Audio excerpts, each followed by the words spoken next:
Dans cette vidéo, on va essayer d'expliquer le cours des liaisons équivalentes. Donc l'objectif est de déterminer la liaison équivalente à plusieurs liaisons, qu'elles soient parallèles ou séries. L'idée est de déterminer la forme torseur de liaison équivalente, quelles sont les composantes nulles, afin de reconnaître la liaison normalisée. Le moyen est de déterminer soit torseur des efforts transmissibles, soit torseur cinématique. On commence par le premier cas. Lorsque vous avez plusieurs liaisons qui relient deux solides, vous avez deux mêmes solides qui sont liés par plusieurs liaisons, de L1 jusqu'à Ln. Donc ces liaisons s'appellent des liaisons qui sont en parallèle. Donc l'équivalence de ces n liaisons, c'est ce qu'on appelle la liaison équivalente, c'est ce qu'on recherche. Donc on a deux façons de faire. Soit on utilise l'étude statique, la détermination de torseur statique de la liaison équivalente, et après, à partir de la forme de ce torseur statique, on peut déterminer de quelle nature de liaison s'agit-il.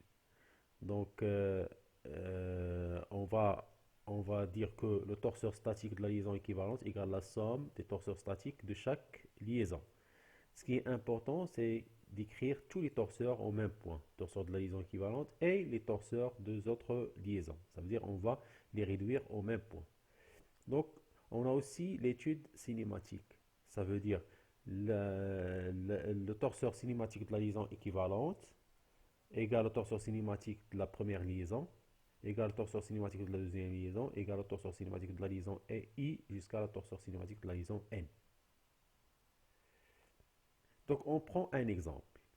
Donc vous avez un système qui est schématisé sous cette façon. Vous avez deux solides 1 et 2 qui sont liés tous les deux par deux liaisons qui sont en parallèle. La première liaison, c'est une liaison ponctuelle au point A et de normale X. La deuxième liaison, c'est une liaison pivot glissant d'axe BX. Donc on remarque que vous avez seulement deux solides et vous avez plusieurs liaisons qui relient ces deux solides. Vous avez deux liaisons qui relient ces deux solides, ça veut dire que ces deux liaisons sont en parallèle. Donc la question, écrire le torseur statique des deux liaisons exprimé au point B. En déduire la forme de torseur des efforts transmissibles, ça veut dire le torseur statique, par liaison équivalente exprimée en ce point. Donc ici, comme vous voyez, vous avez une liaison pivot glissant. Donc son torseur, ou bien la forme de ce torseur est vraie, quel que soit le point appartenant à l'axe. Et vous avez une liaison ponctuelle, le torseur statique de cette liaison ponctuelle, à partir bien sûr du tableau de torseur des liaisons.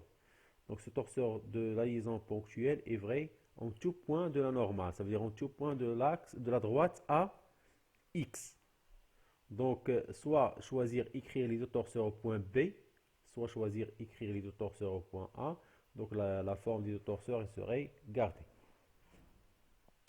Donc, on a demandé d'écrire les deux torseurs au point B. Donc, la première liaison, c'est la liaison ponctuelle, LA. Donc, la forme de la liaison ponctuelle, bien le torseur de la liaison ponctuelle. Donc, puisqu'il autorise 5 mouvements, seul le mouvement interdit, c'est la translation suivant X. Ça veut dire que le torseur statique, il comportera seulement une seule composante, qui est la composante de la résistance suivant X, qui est notée XA1, 2.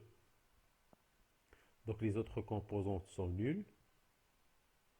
Et je passe à la deuxième liaison, c'est une liaison pivot glissant qui autorise deux mouvements, une rotation et une translation suivant X. Donc vous avez quatre composantes dans ce torseur. Ça veut dire que vous avez seulement 0, c'est dû à la translation qui est autorisée suivant X, de la résultante bien sûr. Et 0 dans le moment, la composante suivant X du moment, elle est nulle puisque cette liaison autorise une rotation autour de X. D'où le torseur de la première liaison et le torseur de la deuxième liaison. On a vu que lorsque vous avez des liaisons qui sont parallèles, torseur équivalent égale la somme des torseurs des liaisons LI. Donc on va dire que le torseur équivalent égale ce torseur de la liaison en LA plus le torseur statique de la liaison LB. Donc on va dire que le torseur statique de la liaison équivalente, c'est la somme. Et à partir de cette somme, je peux dire que vous avez présence d'une composante nulle du moment suivant x. Si on compare cette forme avec les formes que j'ai dans le tableau, je peux dire qu'il s'agit d'une liaison pivot d'axe BX. Alors, je peux dire qu'il s'agit d'une liaison pivot d'axe BX. C'est ça. Donc ça, il s'appelle ce qu'on a fait maintenant pour déterminer cette liaison équivalente. On a utilisé ce qu'on appelle l'étude statique. Ça veut dire qu'on a utilisé seulement les torseurs statiques des liaisons. Donc on peut aussi utiliser l'étude cinématique. Ça veut dire qu'on va utiliser les torseurs cinématiques de chaque liaison. Donc pour la première liaison, qui est la liaison en LA, c'est une liaison ponctuelle, elle autorise 5 mouvements. Ça veut dire qu'on a présence d'une seule composante nulle dans le torseur cinématique, qui est la composante de la vitesse suivant x, puisque cette liaison n'autorise pas la translation suivant x. De même pour la liaison pivot glissant, vous avez deux composantes qui sont présentes, les autres composantes sont nulles, puisque cette liaison autorise seulement deux mouvements, une rotation suivant x, ça veut dire que oméga il a une composante suivant x, et une translation suivant x, ça veut dire que la vitesse il a une seule composante suivant x. Les autres composants, ça veut dire quatre composants, sont nuls. Donc les deux torseurs sont écrits au même point, puisqu'on a dit que le torseur de la liaison ponctuelle, on peut l'écrire n'importe quel point, elle va garder la même forme dans n'importe quel point de la droite à B, parmi les points qui appartiennent à B, où je trouve le point B. De même, la liaison pivot glissant, la forme de ce torseur cinématique de cette liaison, torseur cinématique ou statique bien sûr, il est gardé en tout point de l'axe, ça veut dire en tout point de la droite à B. Donc parmi les points, je trouve le point B. Alors j'ai les torseurs qui sont exprimés au même point. On a vu que pour l'étude cinématique, le torseur de la liaison, le torseur cinématique de la liaison équivalente égale le torseur cinématique de la première liaison, égale le torseur cinématique de la deuxième liaison. Donc pour la première liaison, vous avez le torseur, elle est déjà exprimé au point B. La deuxième liaison, le torseur est déjà exprimé au point B. Donc je vais égaliser les deux torseurs.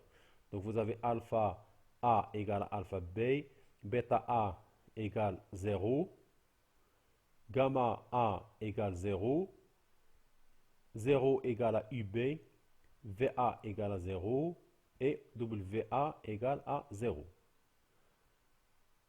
D'où le torseur cinématique de la liaison équivalente est là 5, 0. C'est bon, seule la composante alpha qui n'est pas nulle, les autres composantes sont nulles. Donc à partir de cette forme, je peux dire que ce torseur, il autorise une rotation autour de BX, ça veut dire qu'il s'agit d'une liaison pivot suivant d'axe BX.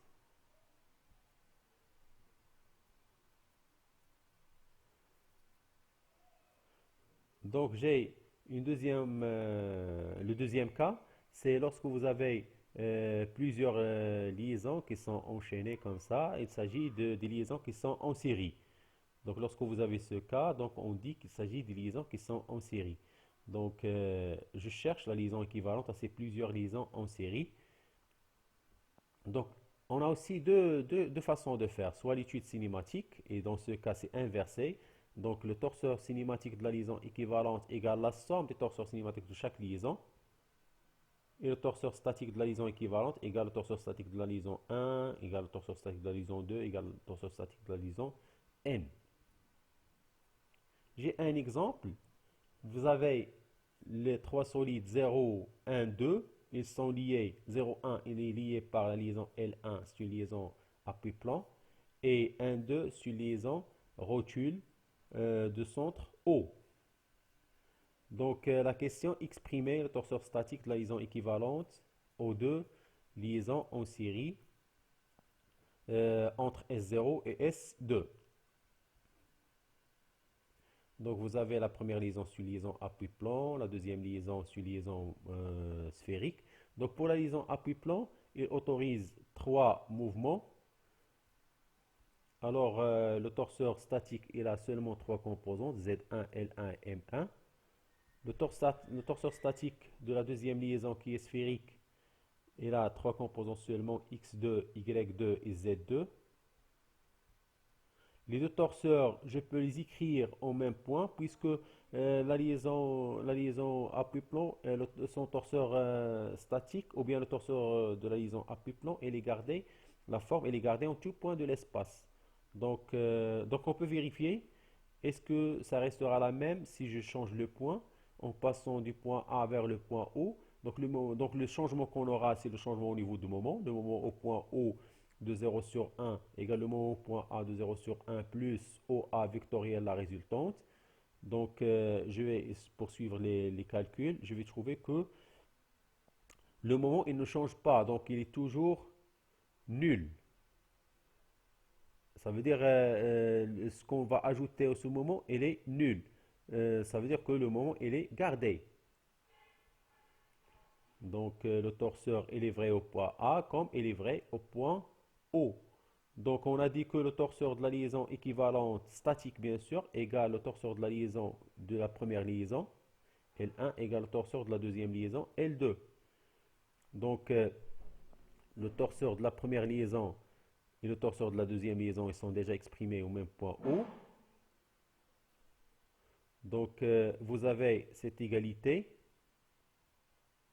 C'est bon? Donc à partir de cette égalité, je peux dire que x2 égale à y2 égale à 0, z1 égale à z2. Ça veut dire que le torseur de la liaison équivalente, il a seulement une seule composante suivant la résultante qui est z, et aucune composante suivant le moment. Ça veut dire que le torseur de la liaison équivalente, il a seulement une composante de la résultante suivant z, et le moment, il est nul au point O. D'où ce torseur, il s'agit d'une liaison, je pense une liaison, si on compare avec les liaisons qu'on a, une liaison qui n'autorise pas la translation suivant x. Donc tous les mouvements sont autorisés sauf la translation suivant x et suivant z qui n'est pas autorisée. Donc la translation suivant z qui n'est pas autorisée, les autres mouvements sont autorisés. Ça veut dire qu'il s'agit d'une liaison ponctuelle au point O et de normale z. Ça, ce qu'on appelle l'étude cinématique et l'étude statique. Donc je passe à appliquer ce qu'on appelle l'étude cinématique. On a dit que le torseur de la liaison équivalente égale la somme des torseurs des liaisons cinématiques. Donc la première liaison est là, son torseur c'est appui-plan et là son torseur est là la forme suivante. La deuxième liaison c'est rotule et elle autorise les trois rotations et là un torseur cinématique dont la forme est la suivante. Donc, on a dit que le torseur de la liaison équivalente, c'est la somme des deux torseurs des liaisons L1 et de la liaison L2. Donc, si je somme, je vais dire que le torseur de la liaison équivalente, il a cinq composantes, seulement une seule composante de la translation ou bien de la vitesse suivant z qui est nulle. Ça veut dire que cette liaison, elle autorise 5 mouvements, 3 rotations et 2 translations. La seule translation qui n'est pas permise, c'est la translation suivant z. Alors il s'agit d'une liaison ponctuelle de normale au z. Merci.